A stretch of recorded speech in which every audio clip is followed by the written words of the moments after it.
Since Human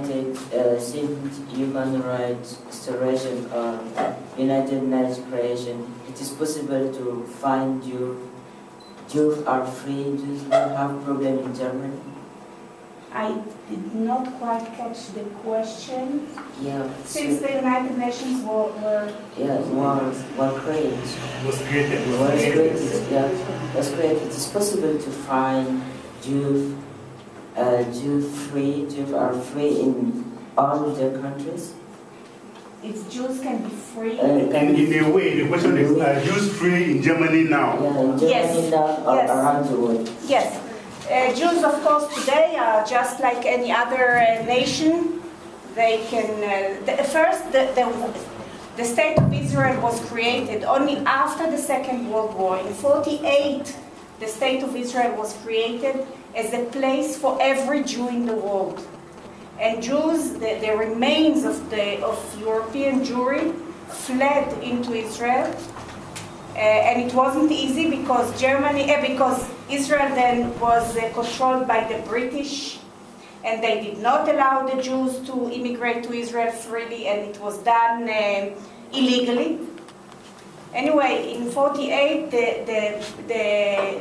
Britain left the state of Israel, and the Jewish state Israel was created. And of course, today we have some 8 million Jews living there. There are Jews who live all over the world. There are lots of Jews, strong Jewry in the United States, and some around in other places of the world. Yes, please. My name is Info Berries. English language teacher is Sitebe. Government High School is Sitebe. I want to find out, marriage is a form of unity. Can a Jew get married to a German these days? Today?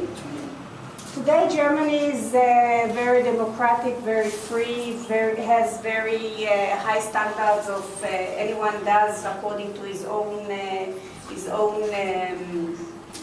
morals and so on. So there's no problem of Jews marrying Germans today.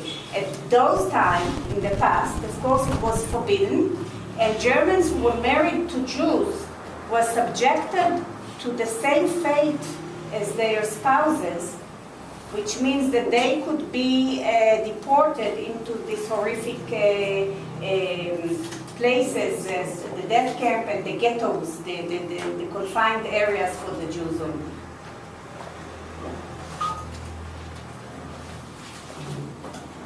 Good afternoon to all of you. I am Becky of Merivana Government High School of Tibet. My question is that why the other countries around Germany have not done something when this Holocaust began?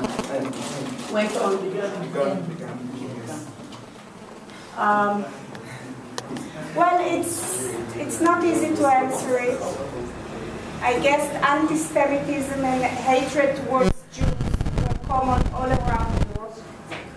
Jews used to be the scapegoat for every bad thing that happened in these countries. The economy went bad, then the Jews are to blame. In the Middle Ages, when I don't know how well you know the European history, but in the Middle Ages there was what they call the Black Death, which is a plague that killed 2/3 of the population in Europe. The Jews were to blame. And so on and so forth. They were kind of scapegoats throughout history. And the countries around Germany collaborated very happily with Germany. That is to say, except for one country, Denmark, who actually made sure that every Jew in Denmark, there weren't too many, unfortunately, I wish most of the Jews were Danish, but who protected the Jews and made sure that they would reach a safe haven in Sweden, which then did not participate in the war. But all the countries around participated very, very willingly. And as I said, my parents have never met one German soldier Still, they went through the Holocaust because of the collaborators of the Ukrainian and the Romanian collaborators in that area. Yes. Yes, I'm a journalist with the media. Now, in Germany, the scars of Nazi atrocity still lingers on. For example, it is like criminal to call somebody Nazi, because it's like saying that killer. It is the same perception among it is true that the Jews were victims, but I'm sure, is it the same perception if the name Nazi is mentioned among the Jewish community? Yeah, calling somebody a Nazi is as if you call him with the worst name. He represents the utmost cruelty, the utmost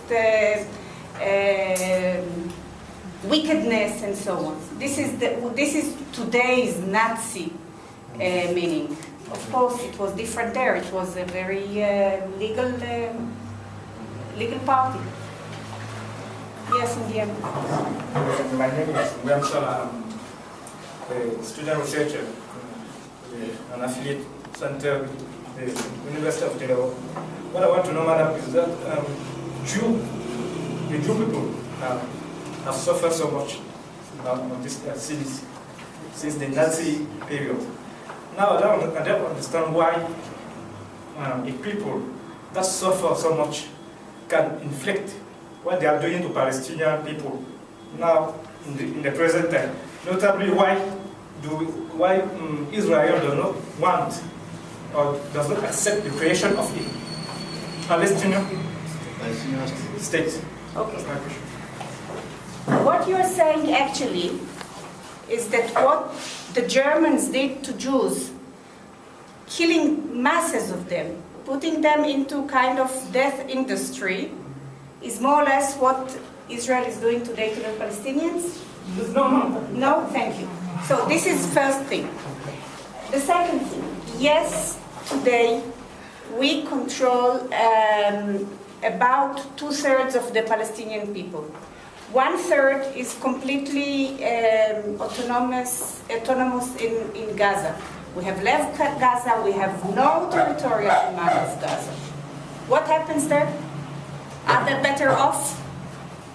Some of them, or most of them, the people in Gaza, still ask for Israel to go back because they suffered enormously from the Hamas in the hands of the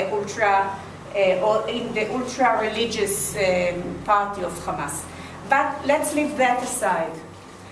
Israel is determined to solve the problem. What we have proposed were two-state solution. Let them have their part, and let us have our part. Their leadership is not yet ready.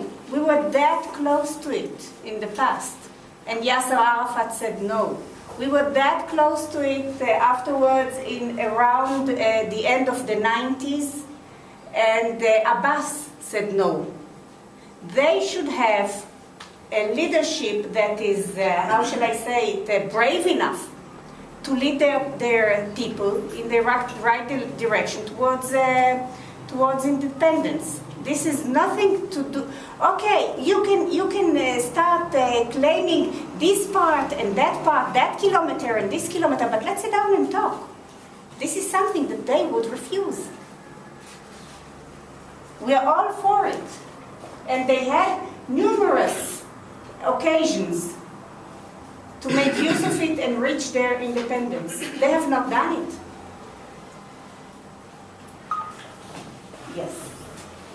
Good afternoon, each one. My name is Suzana Isu from Babylon High School, 6th class. Actually, we are from Holocaust Ministry. So I want to know what's the role of the government of Israel. What's the real role that it takes to eradicate it? That's my question. To eradicate? Holocaust in Israel. To eradicate? Eradicate or spread it out. Memories of the Holocaust. What do we do in order to keep the memory of the Holocaust? Yes. Okay. There's a special authority in Israel called Yad Vashem, never mind, you will not remember the name, that is responsible for Holocaust memories. They collect small objects that people kept through, and you know, the generation that went through the Holocaust is perishing slowly. There are very small number of survivors that are still living because they're of old age. And people turn to give their diaries, or I don't know, a small doll that they kept through these ordeals, or some of them still keep the kind of pajama that went out, which were the prisoners' uniform that they came out because this is what they wore after the war. That's the only thing they had on their back, and they kept it as a memory, and they give it away. They have a big museum of Holocaust in Israel that tells the story from the minute that the propaganda machine of the Nazi regime started working until the death camps stood up. And they are trying to teach it all over the world, like I'm doing today, by sending pictures, by sending documentaries, and so on and so forth. Who didn't speak yet? You did not? So, okay, sorry. And, okay. Bonsoir, s'il vous plaît, monsieur Gita, je vais vous demander de traduire ma question. Non, je suis pas traducteur. Bon, à n'importe qui puisse traduire. Est-ce que se remémorer l'Holocauste bien des années, beaucoup de temps après, ne fait pas plus de mal au peuple juif que plus de bien? Parce que se remémorer l'Holocauste, c'est se rappeler des souvenirs douloureux de tout ce qui s'est passé, de tous ces morts-là. Est-ce que ça ne fait pas plus de mal que de bien aujourd'hui au peuple juif?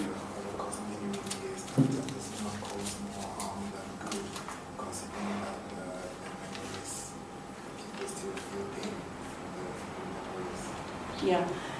No, I feel that we should keep up on remembering the utmost evil that men were able to do to their fellow men. We think that we have to keep the lessons that are learned from this time of hatred. What can hatred lead people to? What racism could lead people to do? What can a group that feel above other groups can do? This is part of the lessons that we can learn. The other lessons is of courage. I mean, there are people, you asked about how do we commemorate and so on. I mean, one of the things that we're doing is that we're giving the highest honor that the state of Israel can give to people who, during these dark times, helped Jews survive, who hid them, you know, in their, I don't know, under their floors or whatever, when there were searches for them. There are stories about how people were saved. All these are stories for the future. And part of it is kind of lesson to the Jews themselves. You will not be able to say that there's no such danger to your whole people if you do not have a state of your own, that you can flee, that you are wanted there. And every Jew today can come to Israel. What I usually like to boast about is there are no Jewish refugees from nowhere. Why? Because every Jew in the world is entitled to go to Israel as a place for him to live. Okay? And during these dark times, some of the stories that you hear around it is Jews trying to flee, going into ships, going from one port to another, and nowhere were they allowed to go to deport the ship. They were made go on with looking after places to stay because no country in the world wanted Jews. Yes, please. Thank you very much for giving me the floor. I am Bo Gashiri Eli for JAD, Youth in Action for Sustainable Development. I have a twofold question. I first of all want to know what happened to the author of the Holocaust in Germany, since you made mention that the government slowly acknowledged that there was such atrocities done towards Jews during that period. And if you were to give a counsel to us here in Africa, we have seen what happened in Rwanda in 1994. We have even seen what happened to our neighboring country, Central African Republic. What will you tell those people, and even we here in Cameroon and Nigeria, since we are under threat of Boko Haram? Thank you very much. Well, the first advice that I would give anyone is speak out, expose, show the world. I mean, one of the worst things that happened at that time was that the Nazis could go on with what they were doing with nobody exposing it in the foreign media, nobody talking about it. Anyone who talked, of course, was threatened, probably killed. Speak up so that about these atrocities, and this is the first thing that you do in order to press bad governments to stop what they are doing, to stop oppressing people, to stop killing people, and so on and so forth. This is about Uganda, and this is about Central African Republic, and this is about Boko Haram as well. I mean, speak out, make sure that everybody knows and that everybody condemns what is being done. That's the first thing. What was it, the question about Germany and Yes, where the authors identified and punished the author. It was a very, very difficult ordeal that never ended and will probably never end, mostly because some of them died before people reached them. Of course, after the war, everybody came back to his village or city in Germany, saying, "I was just a small, a minor soldier doing what I was told to do. I did not do anything special." And it took a long time, and it took lots of groundwork to get witnesses, and to, everybody is innocent until proven differently. It took a long time to change that. I must say that probably most of the true villains died in peace. This is not something that we could help much with. But again, if there's one lesson that should be said, is that you have to speak out. And there is a very, very famous poem by a German priest who said that, who goes more or less the following, I'm not citing exactly. When they came to pick up the Jews, I kept silent because I'm not a Jew. When they came to pick up the communists, I kept silent because I was not a communist. When they came to pick up the gays, I kept silent because I was not gay. When they came to pick up me, there was nobody to cry out because everybody was gone.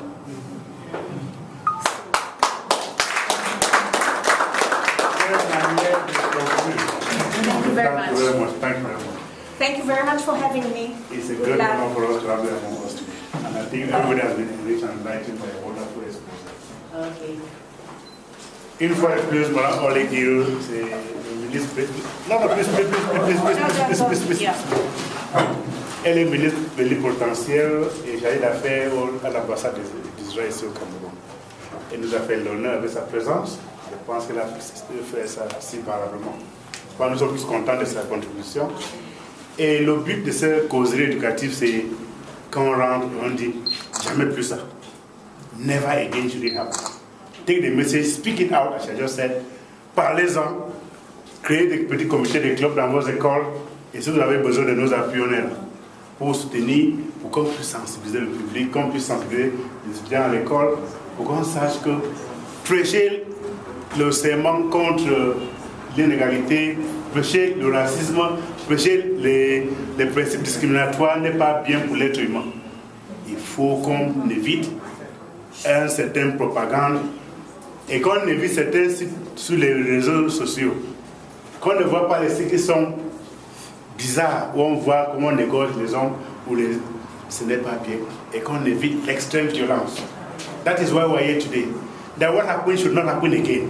In our generation, let's forbid, let's ban, let's remove all these germs of hatred from our soul. And you are the younger generations. You are the children of the world. With you, we hope for a better future. That never again will become a reality. That we can never get this type of atrocities happening again with the human race. Thank you very much for coming, and it's a pleasure. Please, the media is waiting for you. Thank you very much for hearing me out, and good luck. The media is waiting for you right out here.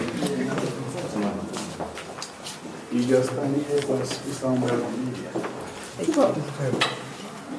These are questions in English, especially. If not, somebody will have to translate. Okay. Yes, we would like to know what is the importance of this commemoration, the Jewish community in particular, and to the world at large.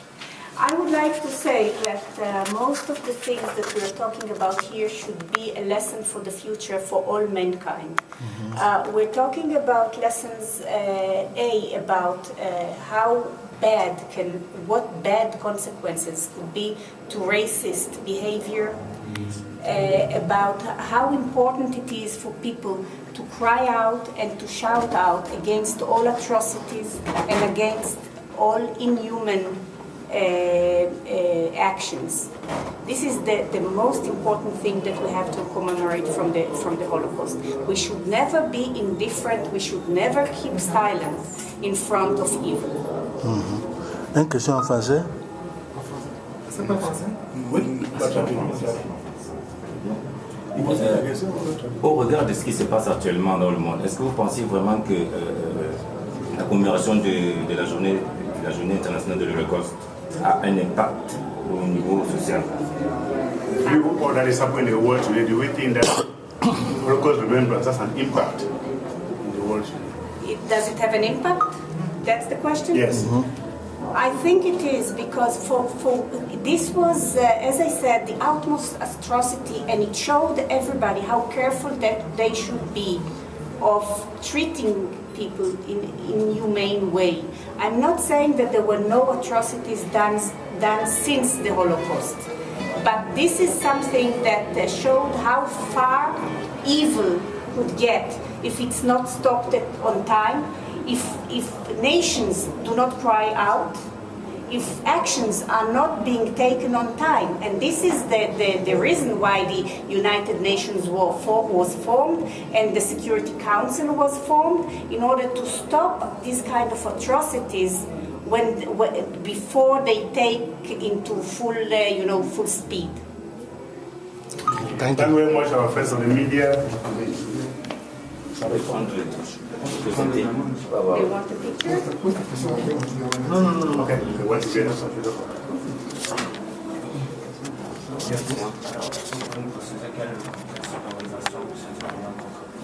D'abord, la journée de commémoration de l'Holocauste aujourd'hui est célébrée sur le thème Holocauste et la dignité humaine. Donc, l'important de ce jour, c'est de tirer le lien qui existe entre l'Holocauste qui s'est passé avant et pendant la Deuxième Guerre mondiale et la dignité humaine. Pourquoi? Parce que les Nations Unies ont été créées sur les bases et les principes de la Déclaration universelle des droits de l'homme. Parce que chacun de nous a droit à la vie. Et on doit tenir compte de cela malgré les races, malgré nos différences sociaux, ethniques, religieux. Et quand on parle d'Holocauste, à quoi fait-on allusion exactement? L'Holocauste symbolise le crime, l'extermination qui a été organisée par l'État allemand pendant le règne nazi pour exterminer tous les juifs de la carte. Et pendant cette période, pendant 3 ans, ils ont tué environ 6 millions de juifs, qui était une atrocité pour l'être humain et qui a touché la conscience humaine.